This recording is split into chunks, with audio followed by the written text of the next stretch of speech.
Shalom, kembali berjumpa dalam program Bible Study Online CK7.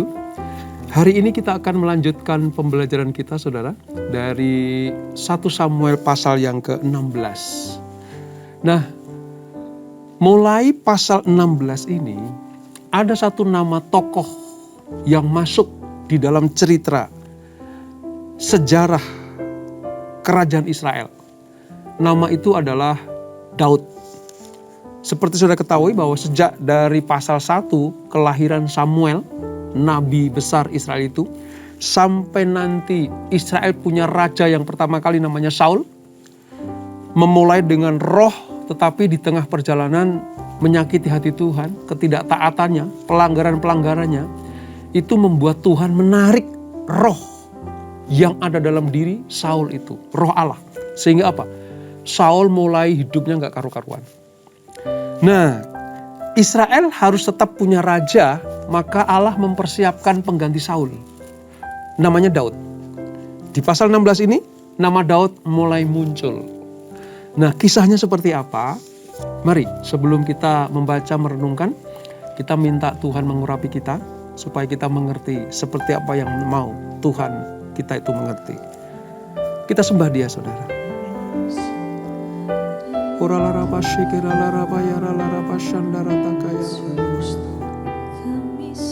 Kami bersyukur Tuhan,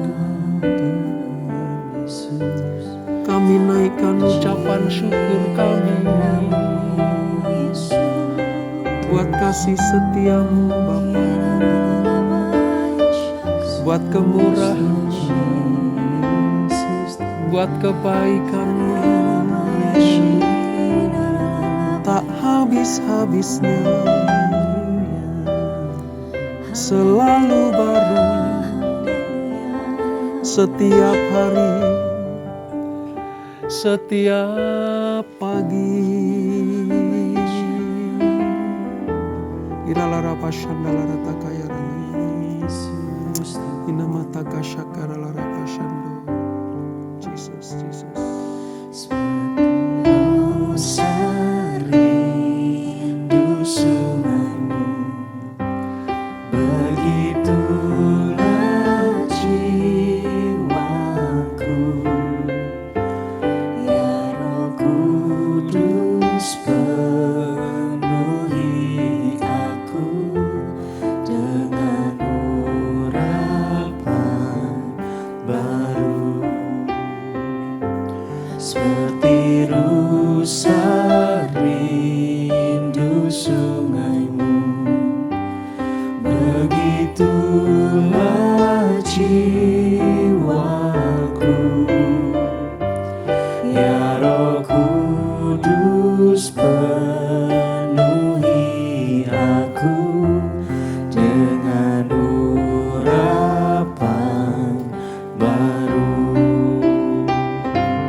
seperti rusa rindu sungaimu, begitulah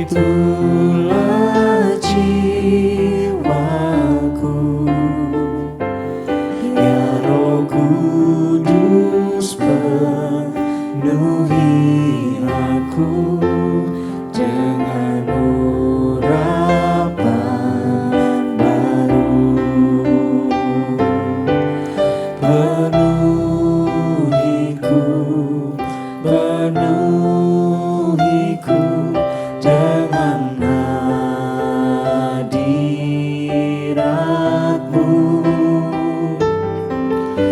Urapiku, urapiku dengan minyak kudus-Mu. Penuhiku, penuhiku dengan hadirat-Mu.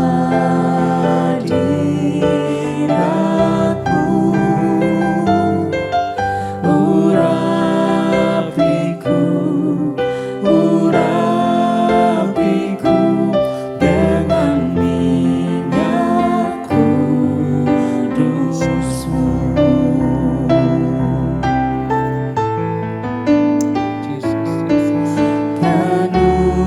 Penuhiku, penuhiku dengan hadirat-Mu.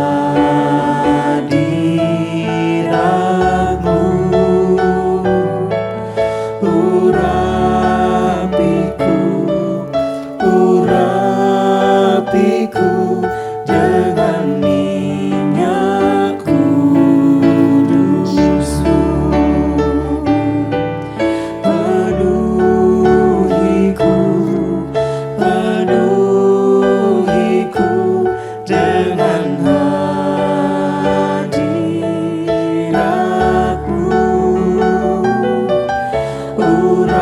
Urapiku, urapiku dengan minyak kudus-Mu. Dengan minyak kudus-Mu. Dengan minyak kudus-Mu.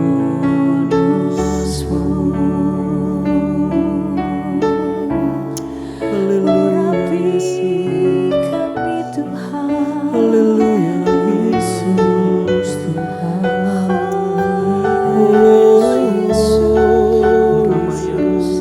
kami berangkat. Sebab kasih setiamu lebih dari hidup.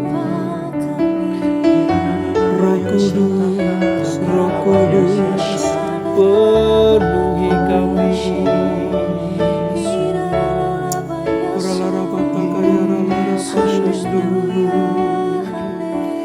Yesus Tuhan.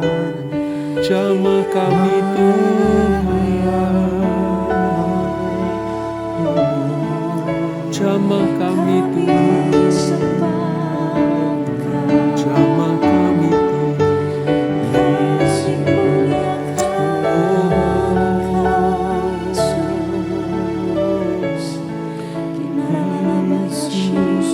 Terima kasih, terima kasih. Urapilah kami dengan minyak baru. Penuhilah kami dengan hadirat-Mu. Kami rindu Tuhan melihat kuasa-Mu dicurahkan di tempat ini.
dicurahkan di tempat ini, dicurahkan di tempat ini, dicurahkan di tempat ini. Amin Tuhan. Itu kerinduan kami, supaya Roh Kudus memenuhi hidup kami. Sebab ketika Roh Kudus ada dalam hidup kami akan dituntunnya. Kami akan disertai, diberikan kekuatan, penghiburan, kedamaian, sukacita yang dunia tidak bisa berikan untuk kami. Roh Kudus, Engkau yang tinggal di dalam hidup kami, dimeteraikan, maka kami akan menjadi anak-anak yang mendapatkan ahli waris dari kerajaan surga itu. Terima kasih Bapak. Sebentar kami akan melanjutkan pembelajaran kami, urapi kami. Kami membuka pintu hati kami. Kami jadikan ladang yang subur bagi benih firman Tuhan. Supaya apa yang kami pelajari tidak hanya sebagai pengetahuan saja, tapi kami betul-betul mau melakukan firman Allah seperti yang Kau perintahkan. Terima kasih Bapak. Dalam nama Yesus, mari yang siap belajar firman Tuhan sama-sama kita katakan amin. Saudara, kita akan membaca dari 1 Samuel pasal yang ke-16, Alkitab saya halaman sekitar 310, Perjanjian Lama. Tentang Daud diurapi menjadi raja. Seperti saya katakan tadi bahwa pasca Allah mencabut rohnya dari Saul, Roh Kudus, Roh Allah dari Saul, maka Saul sudah mulai hidupnya gak karu-karuan. Ya, hidupnya sudah penuh dengan pelanggaran-pelanggaran. Itulah sebabnya Allah mempersiapkan pengganti Saul, yaitu Daud. Kisah dari Daud itu mulanya ketika Samuel akan mengurapi dia. Mengurapi Daud. Seperti apa saudara? Mari kita baca ayat 1 sampai dengan ayat yang ke-7 terlebih dahulu. Demikian firman Tuhan. 1 Samuel 16 ayat 1 sampai 7. Daud diurapi menjadi raja.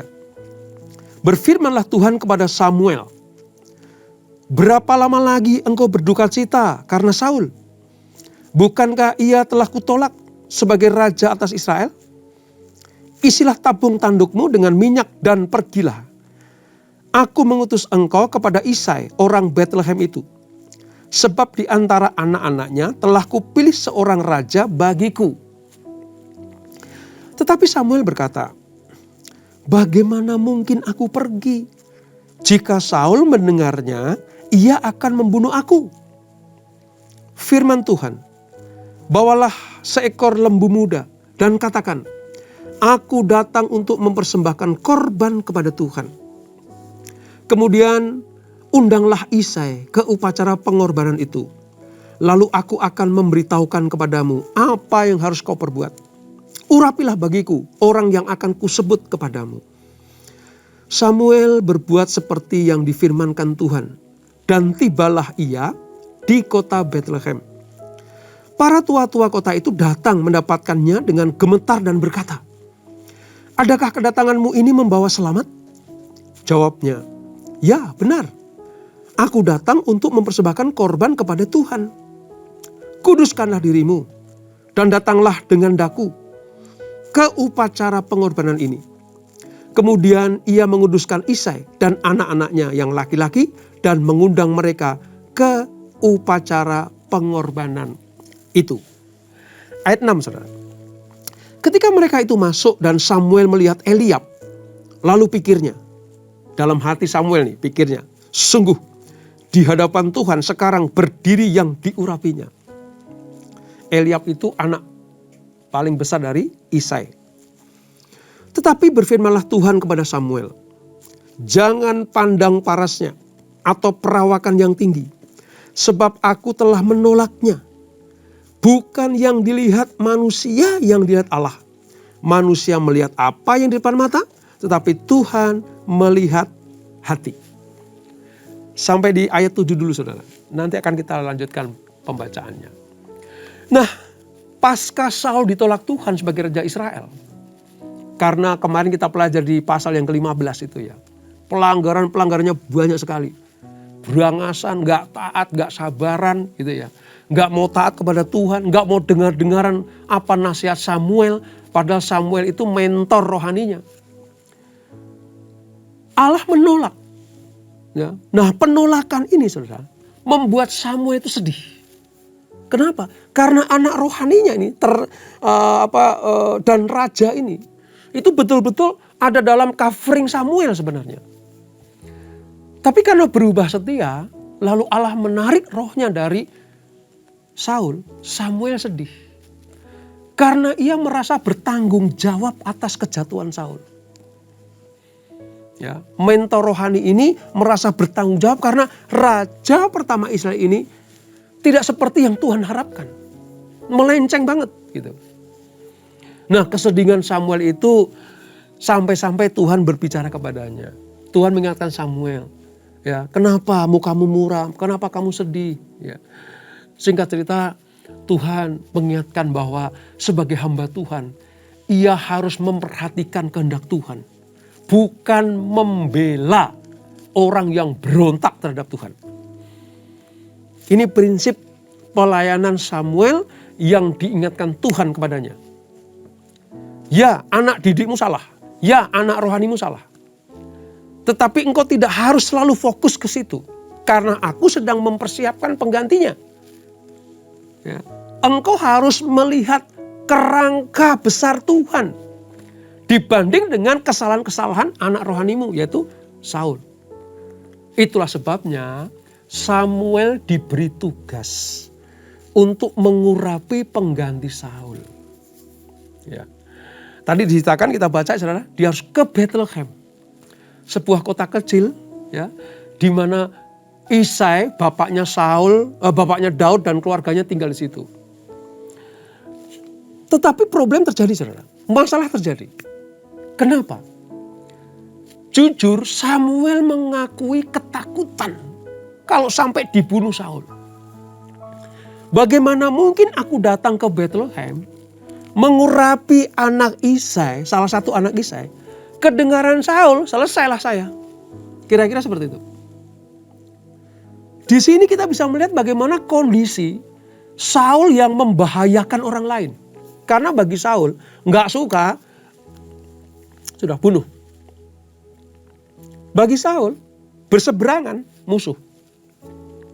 Bagi Saul orang yang tidak sepaham dengan dia dihabisin. Lalu Tuhan menguatkan Samuel.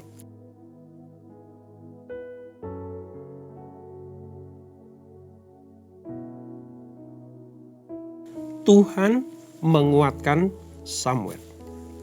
Oke, kamu takut? Sekarang begini, aku kasih hikmat. Nanti kamu datang ke Bethlehem bukan untuk mengurapi. Itu nomor sekian.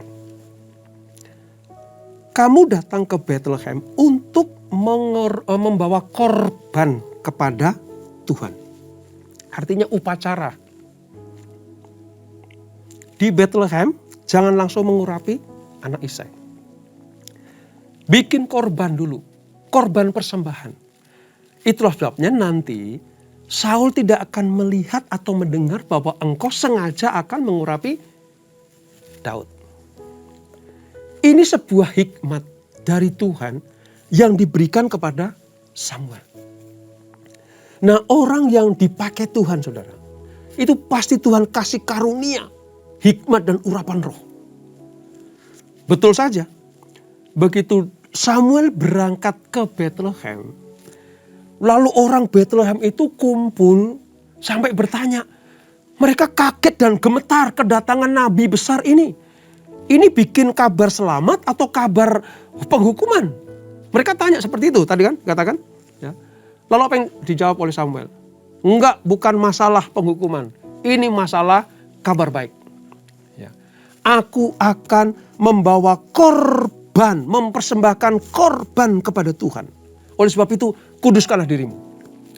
Sudah, semua menguduskan diri, lalu Samuel mampir ke rumah Isai untuk mengurapi salah satu dari anak Isai.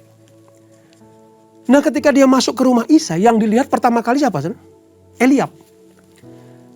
Dalam hati Samuel bilang, wah ini nih, ini sepantaran dengan Saul nih. Tingginya hampir sama dengan Saul, kira-kira seperti itu. Gagahnya, perawakannya, udah ini pasti pilihan tepat. Tapi apa yang terjadi? Sebelum Samuel mengurapi Eliab ini, Tuhan bilang gini, bukan ini, bukan ini. Manusia melihat lewat mata jasmaninya. Manusia melihat apa yang di depan mata. Tapi Tuhan melihat hati. Gitu. Nah begitu Samuel dengar suara Tuhan seperti itu, dia berhenti total. Lalu apa yang terjadi saudara? Ayat 8 kita lihat. Lalu Isai memanggil Abinadab dan menyuruhnya lewat di depan Samuel. Setelah Eliab, adiknya Abinadab suruh lewat depan Samuel. Jangan-jangan ini nih, bukan Eliab tapi Abinadab. Tetapi Samuel berkata, orang ini pun tidak dipilih Tuhan. Nah, udah mulai peka tuh. Samuel udah mulai peka. Karena belum ada klik dari Tuhan.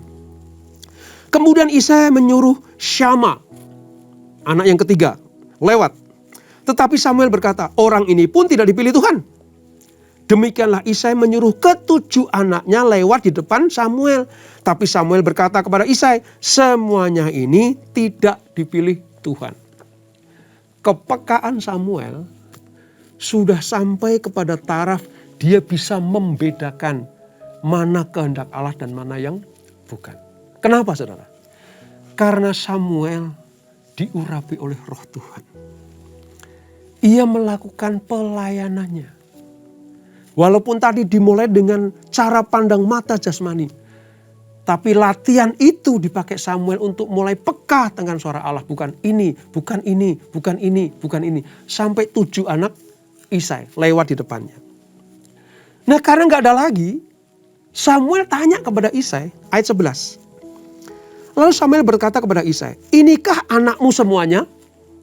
Jawabnya, masih tinggal yang bungsu. Jadi Daud itu bungsu, anak Isai yang bungsu. Tetapi sedang menggembalakan kambing domba. Kata Samuel kepada Isai, suruhlah memanggil dia. Sebab kita tidak akan duduk makan sebelum ia datang kemari. Kemudian disuruhnya lah menjemput dia. Ia kemerah-merahan, matanya indah dan parasnya elok. Lalu Tuhan berfirman, bangkitlah, urapilah dia. Sebab inilah dia. Sudah lihat. Begitu orang yang dipilih Tuhan pulang ke rumah Isai untuk diurapi Samuel, Tuhan langsung berbicara kepada Samuel. Inilah dia. Ayo bangkit. Urapi dia. Sebab inilah yang aku pilih. Ayat 13. Samuel mengambil tabung tanduk yang berisi minyak itu dan mengurapi Daud di tengah-tengah saudara-saudaranya. Saya bisa bayangkan bagaimana kagetnya Daud, saudara. Dia tadinya menggembalakan kambing domba di padang rumput itu. Tiba-tiba dipanggil pulang. Tanpa dinyana-nyana. Di luar dugaan Daud. Dia diurapi oleh Samuel. Nabi besar Israel itu. Sejak hari itu setelah diurapi Samuel. Dan seterusnya. Berkuasalah roh Tuhan atas Daud. Lalu berangkatlah Samuel menuju ke Rama. Mari kita lihat saudara. Ketika Allah sudah memilih seseorang, maka pasti sampai dengan orang itu muncul, Allah akan bekerja. Allah akan melakukan perkara-perkara yang besar. Ya. Bagi orang Bethlehem ini perkara besar. Kota kecil saudara. Tapi sampai-sampai Samuel nabi besar itu datang ke Bethlehem untuk menjumpai salah satu keluarga di Bethlehem namanya Isai. Lalu mengurapi salah satu anak Isai menjadi pengganti Raja Saul. Samuel dengan urapan Roh Allah melakukan tugas-tugasnya. Ya. Samuel dengan Roh Allah melakukan pengurapan itu. Walaupun sebenarnya saat itu statusnya Samuel itu dilema sebenarnya. di antara dia harus menaati firman Tuhan, pergi mengurapi Daud, menggantikan Saul. Dilema karena, kenapa? Saul masih hidup. Saul masih hidup. Kebiasaan Mesopotamia kuno, saudara. Pemimpin atau raja akan digantikan oleh penggantinya ketika raja itu mati. Baru dimunculkan raja baru. Tapi pada peristiwa penggantian dari Saul kepada Daud ini, Allah tidak pakai cara seperti itu. Bahkan sebelum Saul mati pun, Daud sudah mempersiapkan, Allah sudah mempersiapkan Daud ini menjadi pengganti Saul. Tetapi karena ini perintah Tuhan, dilema sebenarnya bagi Samuel. Tapi karena ini perintah Tuhan, maka dia harus jalan dan melakukannya. Memang melawan hukum atau melawan aturan pada waktu itu. Tapi kan yang bikin aturan Tuhan, yang bikin hukum Tuhan. Kalau Tuhan suruh ya lakukan. Hikmat Tuhan menolong Samuel sehingga dia melakukan tugas yang besar ini. Saudara bisa bayangkan. Sejak saat tabung tanduk Samuel mengurapi Daud. Sejak saat itu roh Allah itu menguasai Daud. Berkuasalah roh Allah, roh Tuhan atas Daud. Sejak saat itu. Pelan-pelan orang Israel akan mengerti sekarang. Oh, Samuel sudah mengurapi Daud. Bagaimana dengan Saul kan gitu. Tapi berjalan seperti apa yang Tuhan kehendaki. Nah, pada peristiwa berikutnya saudara. Setelah Daud diurapi oleh Samuel, apa yang terjadi? Mari kita beralih ke sisi Saul sekarang. Di perikop ini ada judul Daud di istana Saul. Ayat 14, mari kita lihat saudara. Tetapi roh Tuhan telah mundur daripada Saul. Dan sekarang ia diganggu oleh roh jahat yang daripada Tuhan. Coba. Artinya ketika roh Allah sudah diambil dari diri Saul, maka di dalam diri Saul sekarang ada roh, bukan roh Allah lagi, roh jahat. Diizinkan Tuhan terjadi. Kenapa? Karena sudah mengeraskan hati dengan pelanggaran-pelanggaran itu. Seperti Fir'aun dikeraskan hatinya. Dan dia mengeraskan hatinya, maka roh jahatlah yang berkuasa atas dirinya. Demikianlah Saul sudah tidak ada lagi roh Allah dalam hidupnya. Sekarang di mana? Ada di dalam diri Daud. Nah, singkat cerita, setiap kali Saul ini merasakan ada roh jahat datang, dia ngaco luar biasa, ya. Dia manifestasi yang tidak seperti anak-anak Tuhan, kira-kira seperti itu. Ya. Ketika hal itu terjadi, dikuasai oleh roh jahat itu, apa yang terjadi? Saul ngamuk, ya, Saul berkata-kata mungkin jorok, kotor, ya, berangasan. Lalu membuat hal seperti itu, Saul itu seperti capek begitu. Dipanggillah para petugasnya, para wakil-wakilnya. Ya, ini aku dikuasai oleh roh jahat ini. Adakah orang yang bisa menyembuhkan aku seperti ini? Singkat cerita, para wakilnya itu berkata, ada seorang Bethlehem anak Isai. Dia pahlawan yang gagah perkasa. Dikatakan loh, pahlawan yang gagah perkasa. Ayat yang ke-18. Lihat tuh. Lalu jawab salah satu hamba itu katanya, sesungguhnya aku telah melihat salah seorang anak laki-laki Isai. Orang Bethlehem itu yang pandai main kecapi. Ia seorang pahlawan yang gagah perkasa. Seorang prajurit yang pandai bicara. Elok perawakannya dan Tuhan menyertai dia. Dipanggillah anak Isai ini ke istana Saul. Setiap kali Saul kumat, saudara, ya, roh jahatnya itu berkuasa dirinya. Dia kumat, ya, mungkin ya sedikit ngamuk atau bagaimana. Daud main kecapi. Dan ketika dia dengar, Saul mendengar petikan Daud ketika dia memetik kecapi itu, roh jahat yang daripada tentu keluar. Bukan karena dentingan kecapi. Tapi karena apa? Tadi ayat 18. Tuhan menyertai dia. Roh jahat yang ada pada diri Saul keluar dalam dirinya karena ada Tuhan di dalam petikan kecapi berbeda sekarang. Yang mampu mengusir kuasa kegelapan, yang mampu mengusir musuh sesungguhnya adalah Daud. Sementara Saul dikuasai oleh roh jahat. Nah, sejak saat itu Saul itu sangat mengasihi Daud. Sangat mengasihi. Lalu Saul bilang begini di ayat 19 berikutnya gitu ya. Dikirimlah utusan ke rumah Isai. Anakmu sekarang biar tinggal di rumahku, di istanaku. Aku sangat mengasihinya. Aku sangat terbantu oleh dia. Loh, bayangkan. Promosi pertama ketika Daud diurapi menjadi raja. Dia tinggal di rumah atau istana Saul. Untuk apa? Untuk mendemonstrasikan bahwa roh Allah itu lebih besar daripada roh-roh jahat di dunia ini. Dan terbukti. Sekali lagi ya, bukan karena petikan kecapinya. Tapi karena Allah hadir di dalam setiap dentingan dawai kecapi itu. Itu terjadi, saudara. Ya. Saul sangat mengasihinya, ayat 21.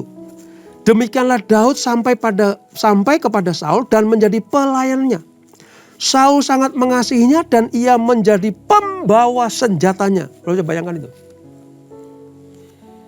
Tidak mudah bagi seorang remaja apalagi. Ya, tadi wajahnya masih kemerah-merahan. Dipilih raja pada waktu itu menjadi pembawa senjatanya. Itu nggak gampang, saudara. Itu ring 1. Paling dekat dengan raja. Dari seorang gembala domba yang tidak diperhitungkan oleh ayahnya bahkan. Dan kakak-kakaknya. Sekarang Daud pindah dari tempat penggembalaan domba ke istana Raja Saul. Dan setiap kali roh jahat itu menguasai Saul, Daud mengusirnya dengan dentingan kecapi itu. Apa yang dapat kita pelajari dari ini, saudara? Yang pertama, Allah mencari orang-orang yang hatinya berkenan kepada Tuhan. Pasca kesalahan-kesalahan Saul, Allah mempersiapkan Daud sebagai penggantinya. Bukan yang dilihat mata seperti pertama kali Samuel melihat anak-anak Isai. Eliab gak masuk hitungan. Adik-adiknya gak masuk hitungan. Ketujuh anak Isai tidak masuk hitungan. Yang masuk hitungan adalah yang dilihat Tuhan. Pelajaran buat saudara dan saya. Kalau ada orang-orang yang tidak memperhatikan kita, jangan gelisah hatimu. Jangan takut. Tuhan melihat kita. Selama hidup kita berkenan kepada Allah, Tuhan pasti buka jalan. Seperti Tuhan membuka jalan Daud. Saya bisa bayangkan bagaimana gemetarnya Daud waktu dipanggil Samuel. Ini anak remaja. Ya, kalau sekarang mungkin umur Zid gitu loh. Dipanggil tiba-tiba diurapi sebagai pengganti raja yang besar. Saul itu raja besar, saudara. Tapi kalau Tuhan sudah membuka jalan bagi Daud, siapa yang sanggup menutupnya? Oleh sebab itu, sekalipun mungkin saudara tidak dilihat oleh manusia, tidak diperhitungkan oleh orang atau sesamamu, tapi kalau hatimu berkenan pada Tuhan, yang mempromosikan kita itu Tuhan. Terbukti kok. Nggak berapa lama setelah dia pindah dari penggembalaan dombanya itu, sekarang dia pembawa senjata Raja Israel, yaitu Saul. Itulah kehidupan Daud. Hal yang kedua, kalau Tuhan sudah memilih, tetaplah tinggal di dalam pilihan Tuhan dengan cara apa? Memelihara. Membuat roh Allah itu tetap kerasan di tempat kita. Memang pada waktu perjanjian lama, saudara, Roh Kudus itu belum dimeteraikan. Allah masih menaruh dalam diri manusia. Tapi kalau manusia itu melakukan pelanggaran, maka dicabutlah roh Allah. Itu perjanjian lama. Di perjanjian baru lain, dimeteraikan. Nah, kalau sudah dimeteraikan artinya permanen. Tapi Pak, kalau misalnya sudah dapat Roh Kudus permanen, tiba-tiba kita berbuat dosa, berbuat salah, seorang melanggar titah Tuhan, apa itu? Roh Kudus berduka. Kalau Roh Kudus sudah berduka, udah. Artinya peringatan buat kita supaya kita bertobat. Nah, Saul nggak sadar bahwa roh Allah bisa diambil. Dan begitu diambil, sekarang gantinya roh jahat. Maka bersyukurlah di masa-masa perjanjian baru ini, Roh Kudus itu dimeteraikan dalam hidup kita. Supaya apa? Menuntun kita. Kalau salah, segera bertobat. Kalau melanggar, segera bangkit. Bertobat, minta ampun sama Tuhan. Maka akan dipulihkan Tuhan. Saul tidak mengambil kesempatan untuk memperbaiki kesalahannya. Tapi Daud memberikan teladan buat kita semuanya. Orang yang dipilih Tuhan harus selalu ada di dalam tuntunan roh Allah atau roh Tuhan itu sendiri. Dan itulah 1 Samuel pasal 16. Mari, kalau sudah diurapi oleh Tuhan, jaga pengurapan itu supaya hidup kita semakin berkenan kepada Tuhan. Kita tundukkan kepala. Bapak, terima kasih untuk pelajaran pada hari ini. Kami belajar bagaimana ketika Daud diurapi menjadi raja oleh Samuel. Secara de facto, memang Saul masih raja. Tetapi roh Allah sudah diambil daripadanya. Dan roh Allah itu sekarang ditaruh dalam diri Daud. Mulai saat itu, sesungguhnya Daudlah yang menguasai seluruh kerajaan Israel. Walaupun de facto masih Saul. Tapi pelan, step demi step, Allah memimpin Daud lewat Samuel. Supaya Daud mempersiapkan diri menjadi pengganti Saul. Tidak serta-merta Daud langsung besar kepala. Tapi dia mau ikuti tahapan demi tahapan. Supaya nanti betul-betul diurapi menjadi raja bagi 12 suku Israel. Kami belajar Tuhan. Supaya roh Allah tetap tinggal di dalam hidup kami. Yang sudah dimeteraikan dalam Roh Kudus itu. Tetap tinggal, disukakan, tidak dikecewakan, tidak didukakan. Biarlah roh itu memimpin kami. Dan kalau kami jatuh, kami berbuat kesalahan dan pelanggaran, kami segera bertobat oleh dorongan roh Allah itu. Terima kasih Bapak. Terima kasih pembelajaran pada hari ini. Mulai saat ini kami akan belajar bagaimana Daud dipakai Tuhan dengan luar biasa. Berkati kami semuanya, berkati anak-anak-Mu. Kami yang taat setia, berkomitmen selalu menyenangkan hati Tuhan, pasti diberkati Tuhan. Berkati keluarga demi keluarga, pelayanan kami semuanya diberkati Tuhan. Dan sebelum kami berpisah, kami siapkan hati kami terima berkat yang daripadamu. Kekasih Kristus, arahkan hatimu kepada Tuhan, terimalah berkat kasih anugerah dari Allah Bapa yang berlimpah-limpah. Di dalam anaknya yang tunggal Tuhan Yesus Kristus. Dan persekutuan yang di dalam Roh Kudus menyertai kita semuanya. Mulai saat ini sampai Maranatha, Tuhan datang kedua kali menjemput kita semuanya. Bertemu di awan-awan yang permai, menikmati kemuliaan kekal sampai selama-lamanya. Yang diberkati, sama-sama kita katakan, amin, amin. Tuhan Yesus memberkati.